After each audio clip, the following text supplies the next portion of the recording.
on a connu beaucoup d'échecs. On a connu beaucoup d'échecs, surtout au niveau de la production animale. On a investi 200 000 francs dans la culture de choux et puis on a récolté 24 000 francs.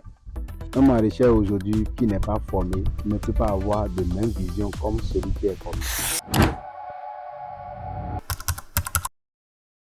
Si vous êtes appelé roi des choux dans cette région ici, cela veut dire que vous avez forcément un secret particulier qui vous différencie des autres producteurs. Est-ce que vous pouvez nous parler un peu de ce secret ou bien ça va toujours demeurer un secret? Bon, nous faisons ici uniquement de la production biologique. Du coup, quand on entame notre culture de choux, on sait déjà quoi faire, qu'est-ce qu'il faut faire pour ne pas tomber en faillite.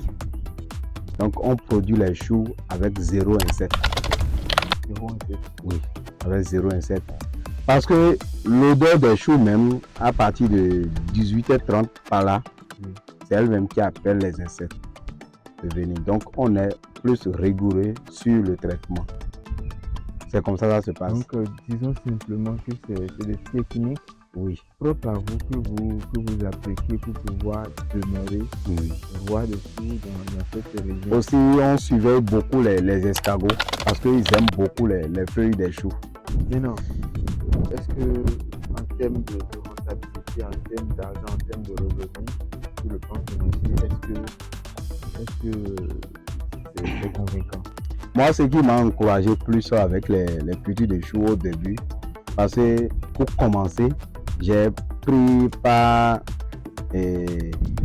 un cheminement qui m'a amené plus à connaître beaucoup de choses sur les cultures de choux. Donc, j'avais commencé juste avec un sachet de 10 grammes où les bonnes dames pour acheter, c'était très difficile. J'ai dit, la manière dont cette dame-là, elle était venue pour acheter, parce que j'ai cherché fatigué. C'est ce qui m'a amené d'ailleurs à avoir plus de 300 comptables de bonnes dames des marchés de Porto-Novo pour faire les achats chez nous. Voilà. Donc, c'est quand j'ai vendu cette première phase de choux, ça m'a attiré d'aller faire plus que ça. Donc, pour la deuxième expérience, au lieu de 500 plants, je suis allé à 5000 pieds de choux ici.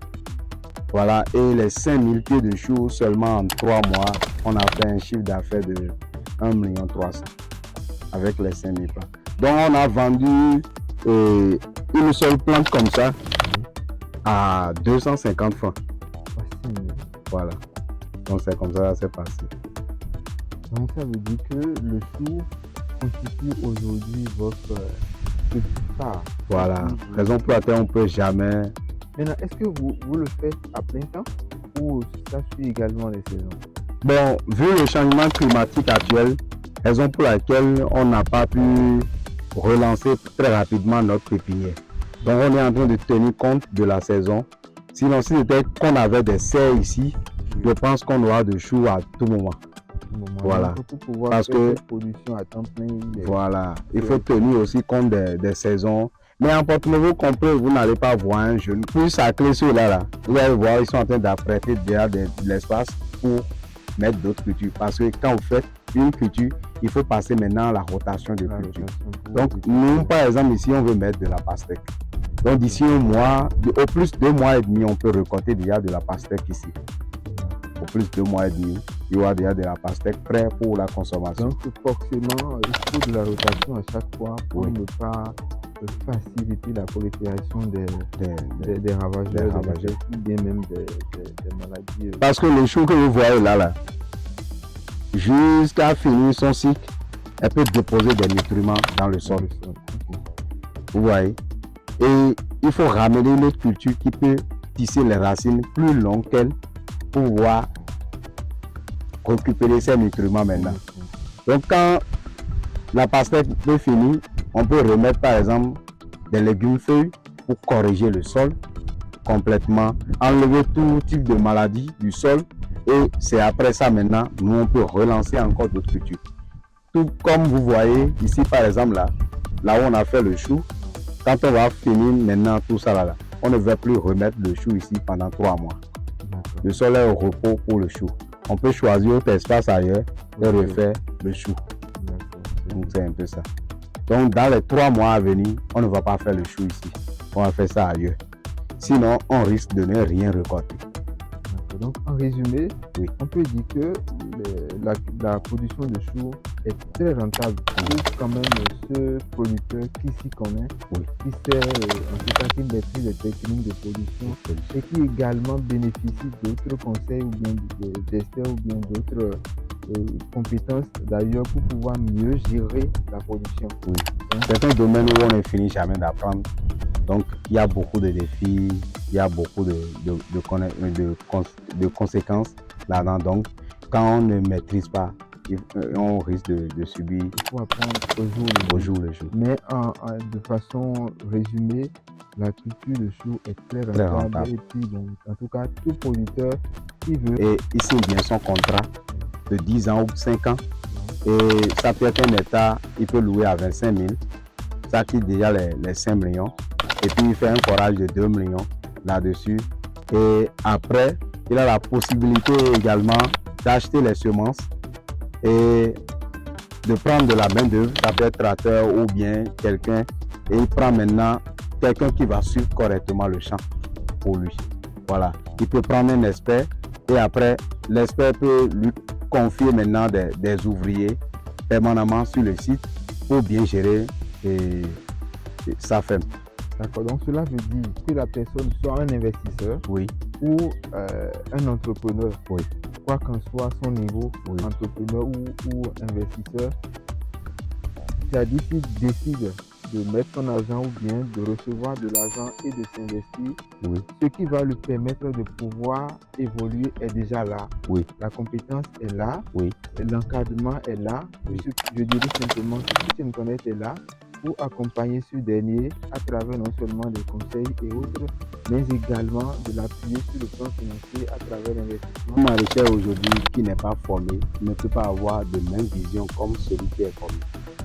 Vous voyez, un maraîcher qui n'est pas formé, il peut dire seulement je veux travailler pour gagner le gain, pour pouvoir nourrir sa famille.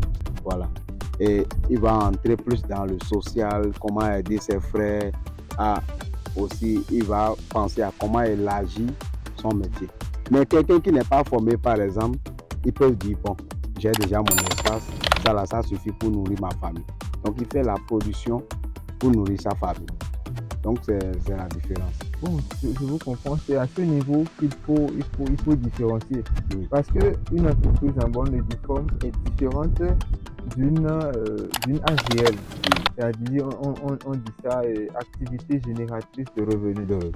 C'est-à-dire, activité génératrice de revenus, quand ça produit, vous faites ce qu'il y a comme bénéfice, et puis vous ne pensez pas forcément à réaliser. Durant les 3 ans, 5 ans à venir, c'est de créer déjà une ferme intégrée où vous allez retrouver tout type d'activité agricole. Que ce soit le maraîchage, que ce soit les différents types d'élevage, même l'élevage de serpents, tout ça, sur cette ferme-là. Et ce qui va permettre aux autres de documenter et permettre aux jeunes désirés faire carrière dans l'agriculture de venir se faire former sur cette ferme-là. On va parler également de l'agrotourisme. Quand on parle de tourisme, il y a des espèces d'animaux aujourd'hui maintenant qui sont en train de disparaître. Donc nous, on va faire le genre, s'il est jeune, s'il n'a personne pour l'aider, donc il peut également partir avec ça également. Aujourd'hui, ça c'est notre objectif spécifique. Et on fait très souvent la promotion de l'agriculture un peu partout. Puis on invite également les jeunes à venir se faire former en agriculture parce qu'il y a de l'argent dedans qui peuvent également faire leur premier million avec le maraîchage. Déjà avec la culture maraîchage, nous invitons également toutes personnes qui sont prêtes à s'investir en culture maraîchère ou à se faire former en agriculture ou en maraîchage, tout ça, d'investir également dans l'agriculture. Et j'invite également les jeunes à pas les étapes.